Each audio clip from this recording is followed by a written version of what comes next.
പ്രിയപ്പെട്ട സുഹൃത്തുക്കളെ, ഈ കഴിഞ്ഞ ദിവസം കേരള ഹൈക്കോടതിയിൽ നിന്ന് സത്യം പറഞ്ഞാൽ ഞെട്ടിക്കുന്ന ഒരു പരാമർശം വരികയുണ്ടായി.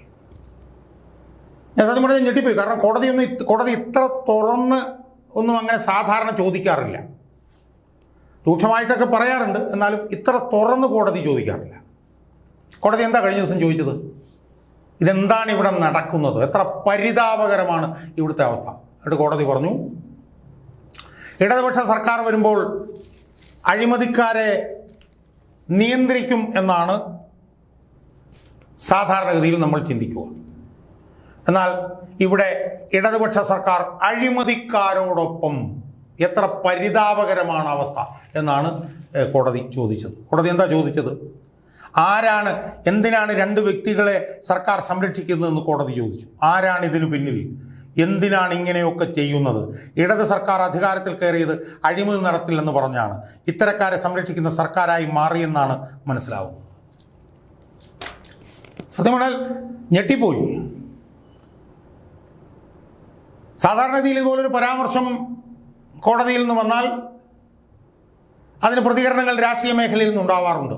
പക്ഷേ ഇങ്ങനൊരു അതിരൂക്ഷമായിട്ടുള്ള പ്രതികരണം കോടതിയിൽ നിന്ന് വന്നിട്ട് പോലും രാഷ്ട്രീയ രംഗത്ത് നിന്ന് ഒരനക്കവും ഉണ്ടായതായി നമ്മൾ കാണുന്നില്ല. കാരണം എന്താ? കാരണം ഇതിലെ പ്രതികളിൽ ഒരുത്തൻ, രണ്ടുപേരുണ്ട്, ഒരുത്തൻ എന്ന് ഞാൻ വിളിക്കാൻ കാരണം എന്ന് പറഞ്ഞാൽ അങ്ങനെ വിളിക്കാനുള്ള നിലവാരം മാത്രമേ അയാൾക്കുള്ളൂ എന്നുള്ളത് കൊണ്ടാണ് ഒരുത്തൻ എന്ന് ഞാൻ പറഞ്ഞത്. അയാൾ ആരാന്നറിയോ? അയാൾ കോൺഗ്രസിൻ്റെ ട്രേഡ് യൂണിയൻ വിഭാഗമായിട്ടുള്ള INTUCയുടെ സംസ്ഥാന പ്രസിഡന്റാണ്. അയാളുടെ പേരാണ് R ചന്ദ്രശേഖരൻ. പേര് പറയണമല്ലോ എന്നുള്ളത് കൊണ്ട് ഞാൻ പറയുന്നതാണ്. കാരണം സത്യത്തിൽ പേര് കേൾക്കുമ്പോൾ തന്നെ എനിക്ക് ഓക്കാനും വരും, ഒരു നോസിയേറ്റിംഗ് ഫീലിംഗ് വരും, ഒരു ഛർദ്ദിക്കാൻ തോന്നും. പക്ഷേ ഇയാളുടെ പേര് പറയാതെ നമുക്ക് മുന്നോട്ട് പോകാൻ പറ്റില്ല. അതുകൊണ്ട് ഞാൻ പറയുന്നത് അങ്ങനെ ഒരുത്തൻ അവൻ്റെ പേരാണ് R ചന്ദ്രശേഖരൻ. അയാൾ 2015 മറ്റോ ആണ് എന്നാണ് എൻ്റെ ഓർമ്മ. അന്ന് UDF ആണ് ഭരിക്കുന്നത്. കശുവണ്ടി കോർപ്പറേഷൻ്റെ ചെയർമാൻ. അവിടെ ഇരുന്ന് ശതകോടികളുടെ അഴിമതി ഇവൻ നടത്തി. ഈ R ചന്ദ്രശേഖർ എന്ന് പറയുന്നവൻ അവൻ നടത്തി.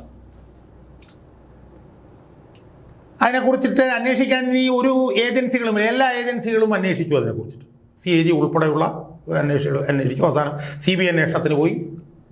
CBI അന്വേഷണവും ഇവൻ ശതകോടികൾ, ഇവനും ഒരു രതീഷ് എന്ന് പറഞ്ഞ പേരൊരുത്തനുണ്ട്, യുവമാർ ശതകോടികളുടെ അഴിമതി നടത്തിയെന്ന് CBI ഉൾപ്പെടെ കണ്ടു. ഞാനപ്പുറത്തൊന്നും ഇല്ലല്ലോ. അതിനു മുമ്പ് ഒരുപാട് ഏജൻസികൾ പറയാൻ അന്വേഷിച്ചു. എൻ്റെ വിശദാംശങ്ങളൊക്കെ ഒന്നും ഞാൻ പറഞ്ഞു, കാരണം അതൊക്കെ ഞാൻ നേരത്തെ പറഞ്ഞിട്ടുള്ളത്. അങ്ങനെ 2016 ആയപ്പം സർക്കാർ മാറി.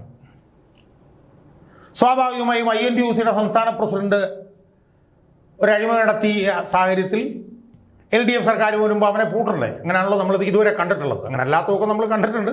പക്ഷേ എന്തായാലും അങ്ങനെയാണല്ലോ നമ്മൾ ചിന്തിക്കുക സാധാരണഗതിയിൽ. പ്രത്യേകിച്ച് ഇടതുപക്ഷ സർക്കാർ വരുമ്പോൾ INTUCയുടെ സംസ്ഥാന പ്രസിഡന്റിൻ്റെ ഒരു അഴിമതി കിട്ടിയാൽ അതിൽ ചാടി വീഴുമല്ലോ ഇടതുപക്ഷ സർക്കാർ. പക്ഷേ ഇവൻ ആരാന്ന് ചോദിച്ചു കഴിഞ്ഞാൽ ഇവൻ ഒരു മോളാണ്. മലയാളത്തിൽ തൊരപ്പനെലി എന്ന് പറയും. തൊരപ്പനെലി. അവൻ്റെ രാഷ്ട്രീയ ദൈവം എന്ന് പറയുന്നത് രാഹുൽ ഗാന്ധിയും പ്രിയങ്ക ഗാന്ധിയും പിന്നെ സഞ്ജീവ് റെഡ്ഡി എന്നൊക്കെ പറഞ്ഞിട്ടുള്ള നേതാക്കന്മാരൊന്നും അല്ല. അവൻ്റെ രാഷ്ട്രീയ രക്ഷിതാവ്, അവൻ്റെ രക്ഷകർത്തൃത്വം അവിടെയൊന്നും അല്ല കിടക്കുന്നത്. അവൻ INTUCയുടെ സംസ്ഥാന പ്രസിഡന്റ് ആണെങ്കിലും അവനെ രാഷ്ട്രീയമായി രക്ഷിക്കുന്ന ആളുടെ പേര് സാക്ഷാൽ പിണറായി വിജയൻ എന്നാണ്. സാക്ഷാൽ പിണറായി വിജയനാണ് ഈ R ചന്ദ്രശേഖരൻ്റെ രാഷ്ട്രീയ ദൈവം. അതുകൊണ്ട് എന്ത് സംഭവിച്ചു? ഇടതുപക്ഷ സർക്കാർ അധികാരത്തിൽ വന്നു. CBI അന്വേഷിച്ചിട്ട് പ്രോസിക്യൂട്ട് ചെയ്യാൻ അനുവാദം ചോദിച്ചു. ഇടതുപക്ഷ സർക്കാർ എന്ത് ചെയ്യുന്നറിയോ? പിണറായി വിജയൻ എന്ത് ചെയ്യുന്നറിയോ?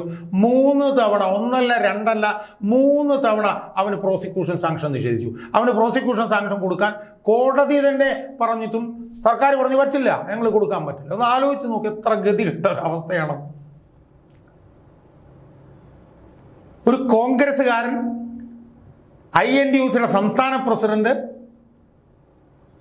അവൻ നടത്തിയ അഴിമതി അല്ല എന്ന് ഇടതുപക്ഷ സർക്കാർ 1 അല്ല 2 അല്ല 3 തവണ പറയുന്നു. അപ്പോൾ അവൻ ആരാണെന്ന് നമ്മളൊന്ന് ആലോചിക്കും. അവൻ ചെറിയ ആളാണോ? കേരളത്തിൻ്റെ രാഷ്ട്രീയത്തിൽ ഒരുപക്ഷെ ഇങ്ങനെ ഒരുത്തരെ നമ്മൾ കണ്ടിട്ടുണ്ടാവില്ല. അതുകൊണ്ട് പൊട്ടിത്തെറിക്കേണ്ടി വന്നു കോടതിക്ക്. കോടതി പൊട്ടിത്തെറിച്ചു. അതാണ് കോടതി ചോദിച്ചത്, എന്താണ് ഇടതുപക്ഷം വരുമ്പോൾ അഴിമതിക്കാരനെ പിടിക്കുന്നത്, എന്താണ് ഇത്, ആരാണ് ഇവനെ സംരക്ഷിക്കുന്നത് എന്ന് കോടതിക്ക് പോലും ജസ്റ്റിസ് എ ബദറുദ്ദീന് പോലും പൊട്ടിത്തെറിച്ച് ചോദിക്കേണ്ടി വന്നു. പിണറായി വിജയനും അവനും കൂടെ നിൽക്കുന്ന ഒരു ഫോട്ടോ ഇപ്പം നിങ്ങൾ കാണുന്നുണ്ടല്ലോ. എന്തൊരു ഭാവീയതയോടുകൂടിയാണ് അവൻ നിൽക്കുന്നത് നോക്കി. ഈ ചന്ദ്രശേഖരൻ എന്ന് പറഞ്ഞവൻ, അവൻ അങ്ങോട്ട്, കാരണം അവൻ്റെ അഴിമതിയെ രക്ഷിക്കുന്ന അവൻ്റെ രക്ഷിതാവാണല്ലോ പിണറായി വിജയൻ. അതിൻ്റെ ഒരു ഭയഭക്തി ബഹുമാനം അവൻ്റെ മുഖത്ത് നിങ്ങൾ കാണുന്നില്ലേ, ചന്ദ്രശേഖരൻ്റെ മുഖത്ത്. ഇനി പിണറായി വിജയൻ്റെ മുഖത്ത് നിങ്ങൾ നോക്കി. പിണറായി വിജയൻ സാറിന് ചിരിക്കുന്നവനല്ല, പക്ഷേ പിണറായി വിജയൻ പൊട്ടിച്ചിരിക്കുകയാണ് ചന്ദ്രശേഖരനെ കണ്ട്. കാരണം പിണറായി വിജയൻ സ്ഥാപിച്ചവനാണല്ലോ അവൻ. പിണറായി വിജയനാണല്ലോ ഇവനെ INTUCയിൽ സ്ഥാപിച്ചിരിക്കുന്നത്. അതുകൊണ്ട് കോൺഗ്രസ്സുകാരൻ്റെ അഴിമതി CPM-കാരൻ പിണറായി സമ്മതിക്കില്ല. 3 തവണ പ്രോസിക്യൂഷൻസ് ആണ്, കോടതിക്ക് പോലും പൊട്ടിത്തെറിക്കേണ്ടി വന്നു. തങ്ങളെ രക്ഷപ്പെടുത്തണം, തങ്ങളെ ഡിസ്ചാർജ് ചെയ്യണമെന്ന് പറഞ്ഞ് സുപ്രീം കോടതിയിൽ പോയപ്പോൾ പോലും അതെടുത്ത് എറിഞ്ഞിളഞ്ഞാണ് സുപ്രീം കോടതി. അപ്പം ഹൈക്കോടതിയെ വെല്ലുവിളിച്ച് പോലും ഇവനെ പ്രോസിക്യൂട്ട് ചെയ്യാൻ അനുവാദം പിണറായി കൊടുക്കില്ല. അത്രയ്ക്ക് പിണറായി വിജയൻ്റെ വിശ്വസ്ത വിനീത വിധേയനാണ് ഇവൻ. ആര്? INTUCയുടെ സംസ്ഥാന പ്രസിഡന്റ്. ഇതാണ് എനിക്ക് ആ ഭാഗത്തെക്കുറിച്ചിട്ട് എനിക്ക് പറയാം. സുഹൃത്തുക്കളെ, ഇനി എനിക്ക് കോൺഗ്രസ്സുകാരോടാണ് ചില ചോദ്യങ്ങൾ ചോദിക്കാനുള്ളത്. ഇവൻ INTUCയുടെ സംസ്ഥാന പ്രസിഡന്റ് അല്ലേ? INTUC എന്ന് പറഞ്ഞാൽ Indian national trade union Congress അല്ലേ? കോൺഗ്രസിൻ്റെ ഒരു സംഘടനയല്ലേ? കോൺഗ്രസുമായിട്ട് ബന്ധമില്ലാത്തവന്മാരൊന്നും അല്ലല്ലോ ഈ INTUCക്കാർ. ഈ അഴിമതിക്കാരനെ കോലുകൊണ്ടെടുത്ത് തോണ്ടി ദൂരെ കളയണമെന്ന് പറയാൻ നട്ടല് എന്തേ കോൺഗ്രസ്സുകാരനില്ലാത്തത്? എന്തിനാണ് പിന്നെ കോൺഗ്രസ് എന്ന് പറഞ്ഞ് ഈ കതർ വിട്ടുകൊണ്ട് നിങ്ങളൊക്കെ നടക്കുന്നത്? ഞാൻ ചോദിക്കട്ടെ. സണ്ണി ജോസഫ് എന്ന് പറഞ്ഞ ഒരുത്തന് ഇവിടെ ഇരിപ്പുണ്ട്, KPC പ്രസിഡന്റ്. അവൻ ഇവൻ്റെ ഇന്ന് അച്ചാരം വാങ്ങിയിട്ടുണ്ടോ? KPC പ്രസിഡന്റും ചന്ദ്രശേഖരൻ്റെ ഇന്ന് വല്ല ഫ്ലൈറ്റ് ടിക്കറ്റോ വല്ല പൈസയോ എന്തെങ്കിലുമൊക്കെ ഇറന്ന് വാങ്ങിച്ചിട്ടുണ്ടോ? നക്കി തിന്നിട്ടുണ്ടോ എന്തെങ്കിലും? ചന്ദ്രശേഖരൻ്റെ എന്തെങ്കിലും മുച്ചിട്ടം ഈ സണ്ണി ജോസഫ് എന്ന് പറഞ്ഞ KPC പ്രസിഡന്റ് തിന്നിട്ടുണ്ടോ? എനിക്കറിയില്ല, ഞാൻ ചോദിക്കുക. കാരണം CBI ഉൾപ്പെടെ ഇയാൾ അഴിമേടത്തിൽ നിന്ന് കണ്ടുപിടിച്ചതാണ്. CBI പ്രോസിക്യൂട്ട് ചെയ്യാൻ പറഞ്ഞിട്ട് പിണറായി വിജയൻ ഇത് കൊടുക്കുന്നില്ല. അവനെ എടുത്ത് ദൂരെ കളയണ്ടേ? അവനെ തോണ്ടി ദൂരെ എറിയണ്ടേ? ഒരു കോലെടുത്തിട്ട് ആ കോലയിൽ തോണ്ടി ഈ ചന്ദ്രശേഖരൻ എന്ന് പറഞ്ഞാൽ ദൂരെ എറിയണ്ടേ KPCC പ്രസിഡന്റ്? അതല്ലേ അന്തസ്സുള്ള ആർജവമുള്ള KPCC പ്രസിഡന്റ് ലക്ഷണം? അതല്ലേ? പക്ഷേ ഈ KPCC പ്രസിഡന്റ് എന്താണ് ഇങ്ങനെ? KPCC പ്രസിഡന്റ്, നിങ്ങൾക്ക് എന്താണ് ഇതിനെക്കുറിച്ച് നിങ്ങളുടെ അഭിപ്രായം? ഒന്ന് പറഞ്ഞേ, സാധാരണ ജനങ്ങൾക്കൊന്ന് അറിഞ്ഞാൽ കൊള്ളാം. നിങ്ങൾ പിന്നെ LDF ഗവൺമെൻറ് അഴിമതിക്കെതിരെ വലിയ പോരാട്ടം നടത്തുന്നവരല്ലേ? അഴിമതിക്കാരനാണ് പിണറായി വിജയൻ എന്നല്ലേ സണ്ണി ജോസഫ് പറഞ്ഞുകൊണ്ടിരിക്കുന്നത്? എവിടെയാണ് സണ്ണി ജോസഫ്? നിങ്ങൾ മാളത്തിൽ വാലും ചുരുട്ടി ഒളിച്ചിരിക്കുന്നത് എന്തുകൊണ്ടാണ്? നിങ്ങളും ഇവൻ്റെ ചെലവിലാണോ? ഈ R ചന്ദ്രശേഖരൻ എന്ന് പറഞ്ഞ ഈ നാണം കെട്ട അഴിമതിക്കാരൻ്റെ ചെലവിലാണോ നിങ്ങൾ ജീവിക്കുന്നത്? അങ്ങനെയാണെങ്കിൽ അത് പറയണം. പിന്നെ വേറൊരാളുണ്ട്, അയാളുടെ പേരാണ് VD സതീശൻ. കേരളത്തിലെ ഏറ്റവും വലിയ പ്രതിപക്ഷ നേതാവാണ്. അഴിമതിക്കെതിരായിട്ട് സന്ധിയില്ല സമരത്തിലാണ് VD സതീശൻ. പിണറായി വിജയൻ എന്ന് പറഞ്ഞാൽ രാവും പകലും അഴിമതിക്കാരനാണെന്ന് പറയുന്ന ആളാണ് VD സതീശൻ. ഈ VD സതീശൻ എവിടെയാണ് പോവുക? നിങ്ങളും ഈ R ചന്ദ്രശേഖരൻ്റെ പേറോളിലുണ്ടോ? അറിയണം. നിങ്ങൾക്കും മാസാമാസം ശമ്പളം തരുന്നുണ്ടോ ഈ അഴിമതിക്കാരനായിട്ടുള്ള ഈ ചന്ദ്രശേഖരൻ? ജനങ്ങൾക്ക് അറിയണം. അവൻ നിങ്ങളുടെ വീട്ടിൽ കൊണ്ട് തരുന്നുണ്ടോ? അതുകൊണ്ടാണോ ഹൈക്കോടതി പോലും പിന്നെ ഇവൻ അഴിമതി നടത്തി എന്ന് പറഞ്ഞിട്ട് CBI അഴിമതി നടത്തി എന്ന് പറഞ്ഞിട്ടും നിങ്ങൾ ഇവനെ സംരക്ഷിക്കുന്നതിൻ്റെ ഉദ്ദേശം എന്താ എന്ന് പറഞ്ഞേ? ഈ ചന്ദ്രശേഖരൻ എന്ന് പറഞ്ഞവൻ എന്നോട് ഒരു പെരുമാറിയിട്ടുണ്ട്. അത് ഞാൻ വേറൊരു വീഡിയോയിൽ പിന്നെ ഞാൻ പറഞ്ഞോളാം. അന്നാണ് എനിക്കിവൻ യാതൊരു നിലവാരവും ഇല്ലാത്തവനാണെന്ന് മനസ്സിലായത്. ഇതുപോലൊരുത്തനെ INTUC എന്ന് പറഞ്ഞ സംഘടനയുടെ പ്രസിഡന്റാക്കി കൊണ്ടു കിടക്കുന്നുണ്ടല്ലോ എന്ന് ആലോചിച്ചപ്പോൾ എനിക്ക് സത്യം പറഞ്ഞാൽ എനിക്ക് പൊട്ടിക്കരയാൻ തോന്നി. അത്രയ്ക്ക് നിലവാരമില്ലാത്തവനാണ് ഇവൻ ഉളുപ്പുണ്ടോ അവിടെ കയറിയിരിക്കാൻ? ഇവൻ എന്തെങ്കിലും ഉളുപ്പ് ഉണ്ടെങ്കിൽ അവന് ഒരു തുള്ളി വിഷം മേടിച്ച് കഴിച്ച് ആ ജീവിതം അവൻ അവസാനിപ്പിക്കുകയല്ലേ ചെയ്യേണ്ടത്? എന്തിനാണ് ഞാനിങ്ങനെ ജീവിച്ചിരിക്കുന്നത് എന്നല്ലേ അവൻ ചോദിക്കേണ്ടത്? അവനിങ്ങനെ ഞെളിഞ്ഞ് നിൽക്കുകയാണ്. അവൻ മപ്പടിച്ച് നിൽക്കുകയാണ്. കാരണം എന്താണ്? അവനെ പ്രോസിക്യൂട്ട് ചെയ്യാനുള്ള അനുവാദം CPM കൊടുക്കുന്നില്ല. പിന്നെ അവനെന്താണ്? പക്ഷേ ഏറ്റവും വലിയ ഗതികേടെന്ന് പറഞ്ഞാൽ ലക്ഷക്കണക്കിന് പാവപ്പെട്ട INTUC തൊഴിലാളികളെ ഈ വൃത്തികെട്ടവനാണ് നയിക്കുന്നത്, ഈ അഴിമതിക്കാരനാണ് നയിക്കുന്നത്. അവനങ്ങനെ നയിക്കാൻ കാരണം ഈ സണ്ണി ജോസഫ് എന്ന് പറഞ്ഞ KPC പ്രസിഡന്റിനും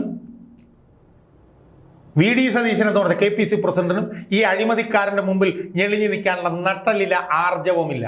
അവരുടെ നട്ടലിൻ്റെ സ്ഥാനത്ത് വാഴനാരാണ് എന്നുള്ളത് കൊണ്ടാണ് ഈ അഴിമതിക്കാരനെ അവർ സംരക്ഷിക്കുന്നത്. പക്ഷേ ഈ അഴിമതിക്കാരനെ സംരക്ഷിച്ചുകൊണ്ട്, കശുവണ്ടി ഇറക്കുമതിയുമായി ബന്ധപ്പെട്ട് കോടികളുടെ അഴിമതി നടത്തിയ ഈ അഴിമതിക്കാരനെ സംരക്ഷിച്ചുകൊണ്ട് എന്ത് സമരമാണ് നിങ്ങൾ പിണറായി വിജയനെതിരെ നടത്താൻ പോകുന്നു? സണ്ണി ജോസഫും VD സതീശനും ഒന്ന് പറഞ്ഞ് എന്തോന്ന് സമരമാണ്, എന്തോന്ന് അഴിമതി വിരുദ്ധ സമരമാണ് നിങ്ങൾ നടത്താൻ പോകുന്നത്? ബഹുമാനപ്പെട്ട ഹൈക്കോടതി പോലും ഞെട്ടിത്തരിച്ചിരിക്കുകയാണ്. കഷ്ടം തന്നെ എന്ന് മാത്രമേ സൂചിപ്പിക്കാനുള്ളൂ. അതുകൊണ്ട് പറഞ്ഞിട്ട് കാര്യമില്ല, കലികാലം എന്ന് പറയുക. അതുകൊണ്ട് ഈ അഴിമതിക്കാരനുണ്ടല്ലോ, ഇവൻ ഇനിയും അവിടെ ഇരുന്ന് അവിടെ വാഴും. അപ്പം എന്നോട് വേറെ ചില INTUC നേതാക്കന്മാർ പറയുന്നത് ഇവൻ്റെ പണി CPM-കാർക്ക് ആളുകളെ കൊടുക്കുക എന്നുള്ളതാണെന്നാണ് പറയുന്നത്. ഈ INTUC രാജിവെക്കുന്നു, CPM-ലേക്ക് പോകുന്നു, INTUC രാജിവെക്കുന്നു, CPM-ലേക്ക് പോകുന്നു. ഇവൻ പിണറായി വിജയൻ്റെ റിക്രൂട്ടിംഗ് ഏജൻസിയാണെന്നാണ് INTUC തന്നെയുള്ള നേതാക്കന്മാർ എന്നോട് പറയുന്നത്. കലികാലം എന്ന് മാത്രമേ എനിക്ക് സൂചിപ്പിക്കാനുള്ളൂ. കേരളത്തിലെ പരമോന്നത നീതിപീഠമായിട്ടുള്ള ഹൈക്കോടതി പോലും പൊട്ടിത്തെറിച്ചിട്ടും ഈ കോൺഗ്രസ്സുകാർ, ഈ നട്ടലില്ലാത്തവന്മാർ, ഈ കൊടിയ അഴിമതിക്കാരനായിട്ടുള്ള ഇവനെ താങ്ങി നടക്കുകയാണ്. പറഞ്ഞിട്ട് കാര്യമില്ല. ഇവനെ കോലുകൊണ്ടെടുത്ത് ദൂരെ കളയാൻ കഴിയുന്ന നട്ടലുള്ള മലയാളത്തെ ഈ പറഞ്ഞ പോലെ ആംബിയറുള്ള ഒരു നേതാക്കന്മാരും കേരളത്തിലെ കോൺഗ്രസ്സിലില്ല എന്നുള്ളത് ഏറ്റവും വലിയ ഗതികേടാണ്. ഈ രാഹുൽ ഗാന്ധിയും എന്താണ് ഇവനെ കൊണ്ടു നടക്കുന്നുള്ളത് എനിക്ക് മനസ്സിലാവുന്നില്ല. അതിനെക്കുറിച്ച് കൂടുതൽ ഞാൻ ഇവിടെ സംസാരിക്കുന്നില്ല. എന്തായാലും ഈ അഴിമതിക്കാരനെ പന പോലെ വളർത്തും എന്ന് നമ്മൾ മനസ്സിലാക്കേണ്ടിയിരിക്കുന്നത്. അതുകൊണ്ടാണ് ഇതുപോലുള്ള വൃത്തികെട്ടവന്മാരൊക്കെ ഈ കേരള രാഷ്ട്രീയത്തിൽ ഇങ്ങനെ ഞെളിഞ്ഞു നടക്കുന്നത് എന്ന് മാത്രമേ എനിക്ക് ഈ അവസരത്തിൽ പറയാനുള്ളൂ.